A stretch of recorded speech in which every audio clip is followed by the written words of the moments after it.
Heidelberg Castle. A stunning ruin perched on the side of a hill, overlooking the Neckar River and the city of Heidelberg. The castle, known for its picturesque setting and impressive Renaissance architecture, has been a symbol of both the region's turbulent past and its cultural heritage. And today, we are delving into its past to find out all about it. The story of Heidelberg Castle begins in the early 13th century, when construction began on the first defensive structure. Built in the native red sandstone, it was to protect the newly founded town of Heidelberg and its residents. Over the centuries, Heidelberg Castle grew in size and complexity, and at one point it even took up 2 levels of the hill. As various rulers expanded and renovated it, various styles of architecture were used to define the castle.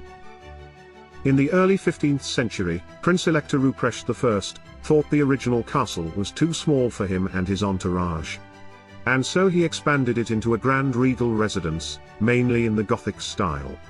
One of the most significant periods in the castle's history occurred during the reign of Prince-Elector Philip the Upright.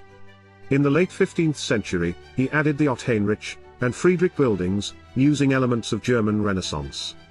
In the early 17th century, King Frederick V added the wonderful Palace Gardens, a multi-level terraced complex that was famous at the time for its landscaping design and horticultural techniques.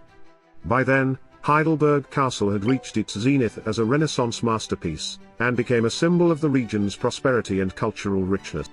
In 1618, the castle's fortunes took a turn for the worse at the onset of the 30 Years' War and subsequent wars, as it was repeatedly besieged and damaged. By 1689, the castle would suffer a devastating blow when it was partially destroyed by the troops of Louis XIV of France, during the 9 Years' War. In 1764, while still in the rebuilding phase, the castle was further damaged by lightning, causing a fire that destroyed much of the remaining interior. After the fall of the Old Empire, no further attempts were made for reconstruction, and the castle was left to decay.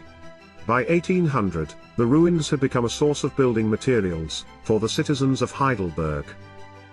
Despite its dilapidated state, the haunting ruins of Heidelberg Castle captured the imagination of many artists and writers of the Romantic era, some of which included artist J.M.W. Turner and novelist Victor Hugo.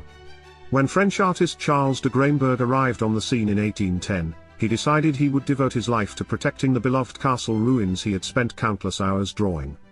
He died in 1864, but not before establishing the first castle museum, and getting the local government to invest into the castle's preservation and renovation. And by the early 20th century, Heidelberg Castle became a popular tourist destination. Though only the Friedrich building was fully restored, the remainder of the site is now a well-preserved ruin. Visitors are welcome to tour the Friedrich building's remarkable rooms, lavishly ornamented in the Renaissance style. They may also visit the Barrel building, featuring the world's largest wine barrel, the Apothecary Museum, stretch out on the beautifully landscaped lawns, or even dine at the on-site gourmet restaurant.